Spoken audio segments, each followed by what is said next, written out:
What's the deal, YouTube? It's your girl, Miss Honey. Welcome back to the channel, everybody. It's your girl, Miss Honey. That was so lackluster, like whatever. Oh my gosh. Okay, you guys already know it's Sunday. I hope you had a wonderful weekend. You know what this is. This is Married to Medicine. Let's see. This is episode 6 of season 6, A Room Without a View. It really wasn't a lot. Still, you know, trucking along here that it's gonna get a little bit more exciting. This journey home with Dr. Heavenly, I don't know, to me it felt a little bit forced. It was kind of like, I don't know, it just felt like we were waiting on a moment and we just never really got that moment. But anyway, if you're new to my channel, you like what you see, subscribe, become a member of my tribe, hit that notification bell. I don't drop a lot of videos, but when I do, you want to make sure you're front and center for them. So hit that notification bell. Don't forget the thumbs up, and remember, comment down below. We like to talk about it down there.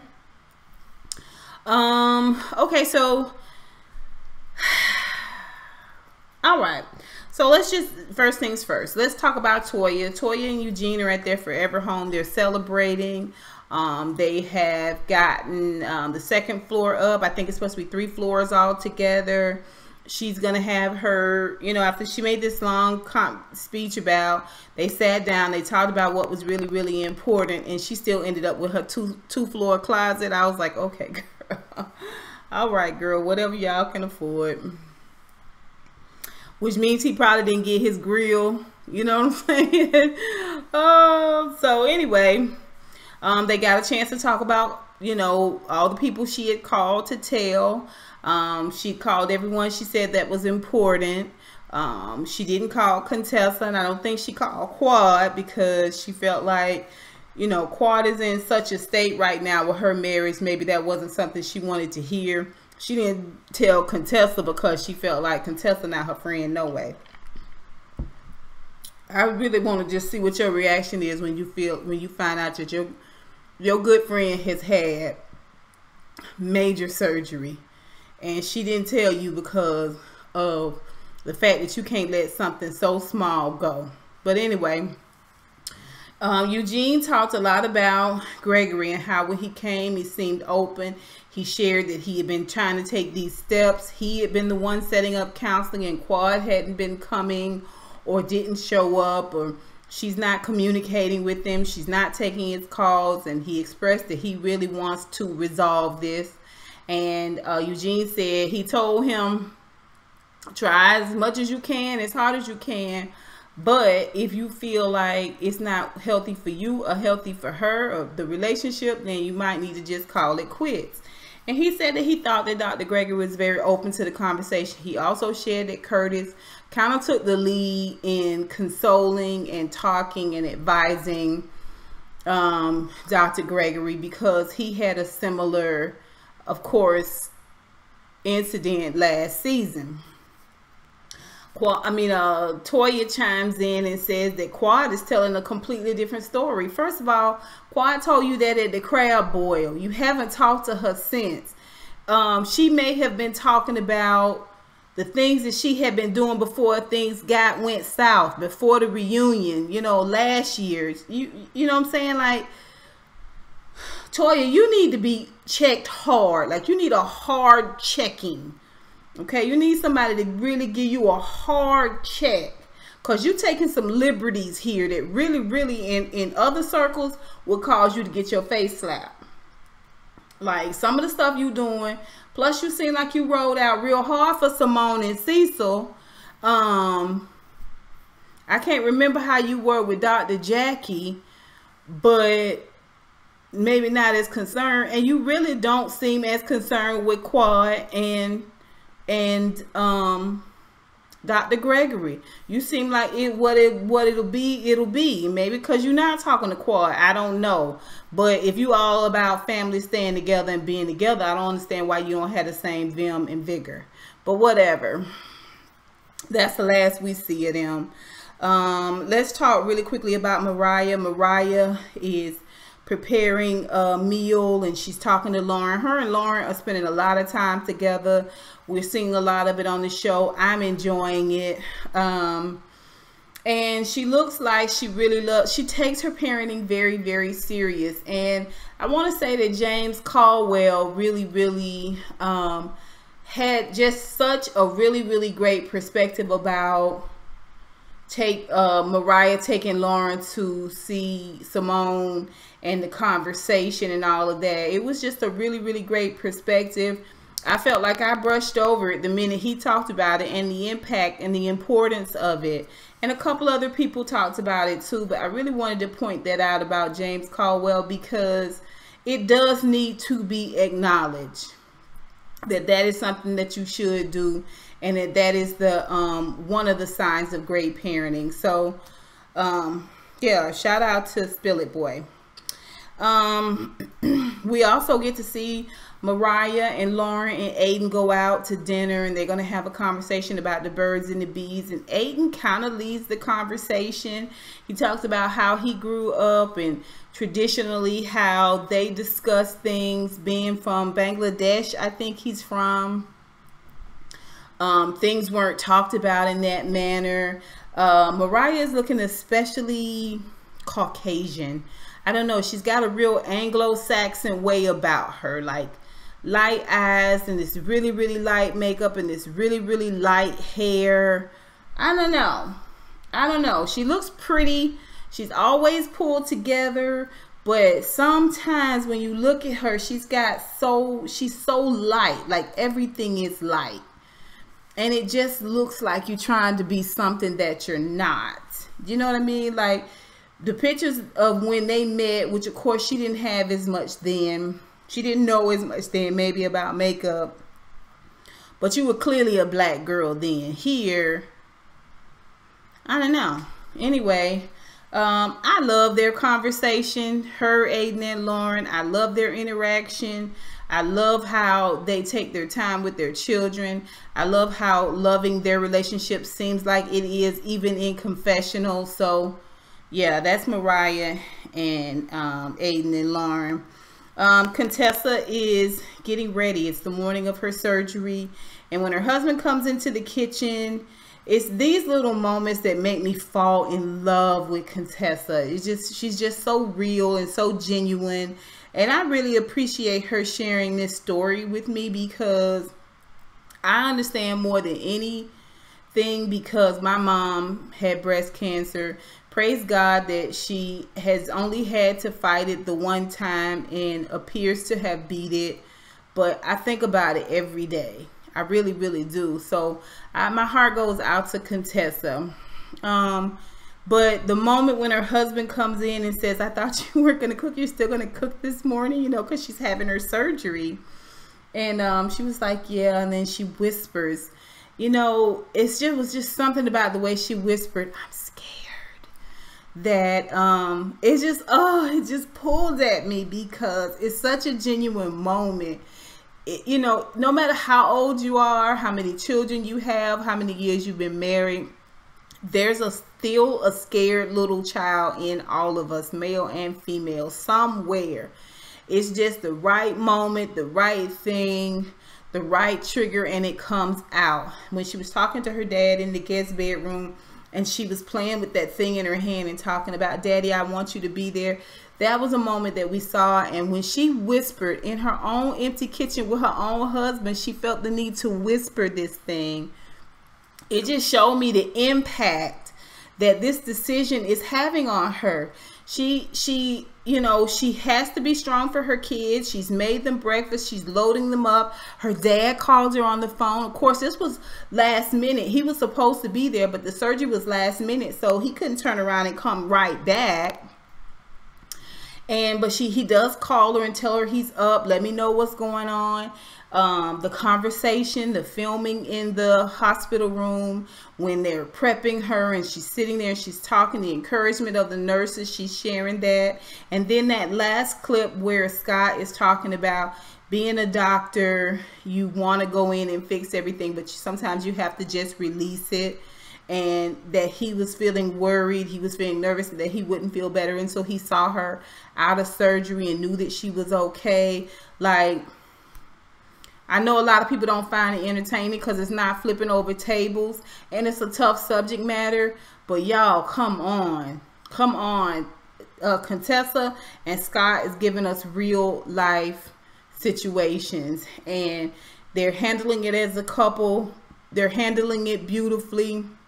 No matter how much personal fear they have, I can appreciate it, and I certainly can appreciate them sharing.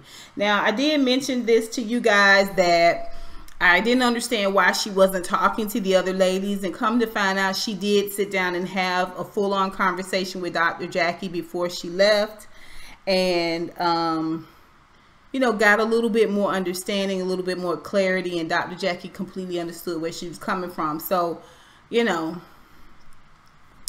there's that. All right, so let's see what else. Quad goes to dinner with one of the couples from their focus group. I think it's the leader couple from their focus group. And, you know, it's one of those things where she's telling her side of it. We don't know if he's told his side of it. And I think it's a little unfair for her to go and tell just her side of the situation, because they are a part of a larger group. And so it was almost like she was garnering sympathy from them and telling her perspective of things, how much she has tried and how much she has done. And they were kind of looking kind of blank, kind of not blank, but just being real neutral, okay, which is what they should do. And, you know, she brought the tears up. And the young lady finally said, you know, well, if you've done everything you can do, maybe you guys need some time apart. And, you know, I just think it plays right into the plan. Here's what I really, really feel. I feel like Quad wasn't feeling Dr. Gregory anyway, for whatever reason. The mediocre penis, the fact that maybe she knew he was cheating, the fact that he continues to bring up how much he did for her, the fact that he's not as loving and as, you know, hunky-dory as she wants him to be as a husband. I think all of those were the reasons that though she loved him, she wasn't in love with him.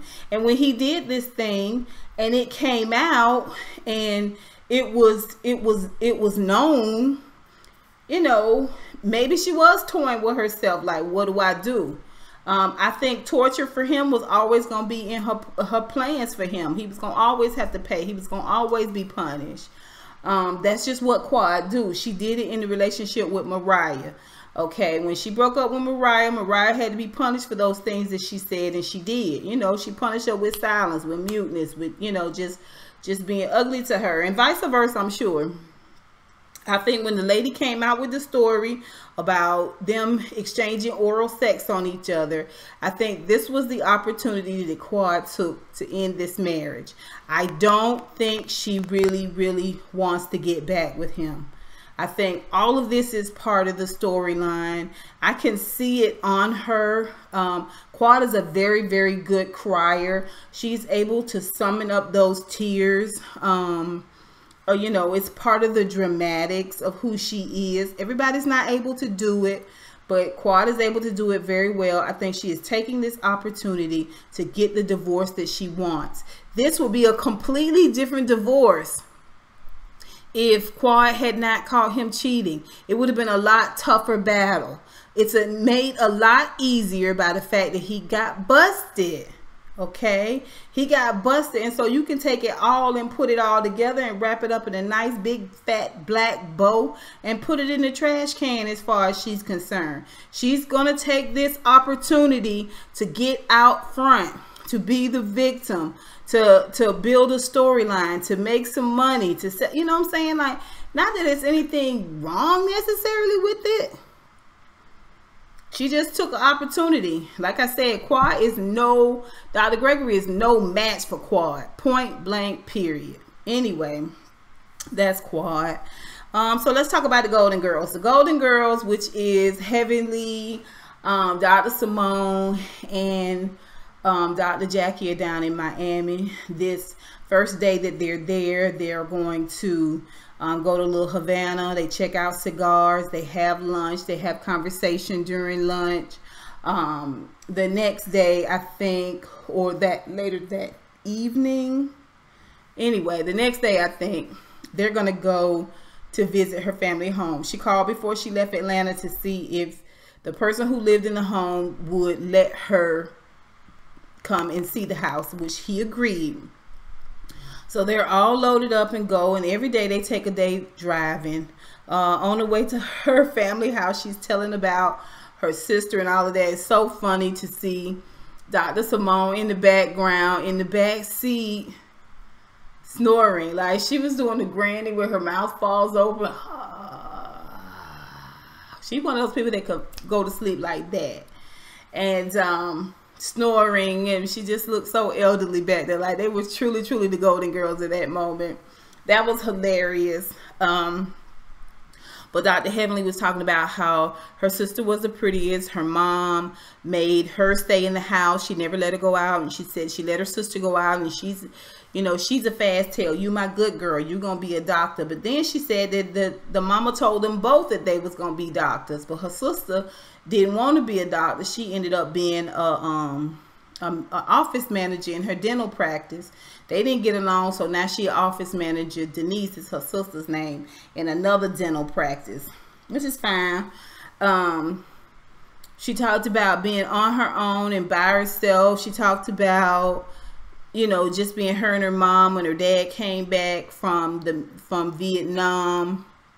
How he was a little bit different and stricter in times, but they had been home by themselves with their mama all that time, so they kind of fought against it. When she finally gets to the house, she goes in, and the house is a little bit of a different layout, but it's still there. The bones are still there, of course, and she remembers what is an open room now. Used to be her little small room, and it had no windows. And she said that she didn't really remember that until she got into the house. And then she got to the door where she said it was her sister's room, but her daddy died in there. And she kind of, you know, talks about it for a minute, and she feels lightheaded and tight. You know, she was kind of having a little bit of a panic attack, and she gets up and she leaves the house. When she leaves the house, they get outside in the yard and they talk about it. I just felt like, you know, she was kind of trying to, she kept... And I was like, what's happening here? What are we doing, Heavenly? I don't know that I needed her to cry, but I definitely need to see a softer side of Heavenly. She did finally break down and cry on Simone's shoulder. And then when she pulled her head up, she said she doesn't want to cry. She wants to just go on. But she said she never thought about the fact that her dad died in that room, and the conversation that her mom had when she called her. It was her first year of dental school, and she was about to take her finals, and her mom called and said, your daddy passed. And Simone, Dr. Heavenly said, okay, well, I gotta take my test. Like, you know, she's devastated for her, so she's processing. And her mom says, well, you don't have to come home. You don't have to come home. You don't have to come back. And, you know, she almost got a little emotional there, but she went to explain herself. And the ladies are saying they get it now, that Dr. Heavenly never really was socialized because her mom didn't let her outside to play and to hang out with other people. So she didn't learn to socialize at a young age. I'm not sure if all this stuff that she's talking about was like middle school, early high school, because at the end of their trip, she invites 3 of her friends from high school, one of which was a Caucasian girl, and they all talked and shed some light on who she was in school, which is kind of who she is now. And you know, the white girl says she do wish she did have a little bit of a softer side. So the girl was, one of the black girls was talking about them getting drunk, and Simone, I mean, Dr. Heavenly passing out in the back seat from Mad Dog 2020. I was like, well, how long did your mama keep you in the house? This must have been early ages. I don't know. I'm just hearing some of the contradictions in her story. I don't know that it's a lie. I just pay attention to little stuff like that. Sometimes I feel like reality TV makes you do that. It makes you second guess everything people say. Like, you second guess even their emotional moments, because you get so used to people lying to you and pulling stunts and shows just for, you know, clicks and views, right? So I don't know. Y'all tell me what y'all think. They ended up praying before they went to dinner, before they left the house. And Dr. Heavenly seemed like she had some type of eye-opening experience. I just don't know what that was. Y'all tell me what y'all think. Y'all put it down below. Let me know. Okay, you guys, next week is going to be way more exciting. I hope you guys enjoyed this review. Please remember to like, comment, and subscribe. And until next time, honeybees, mwah, mwah, mwah. I'll holla.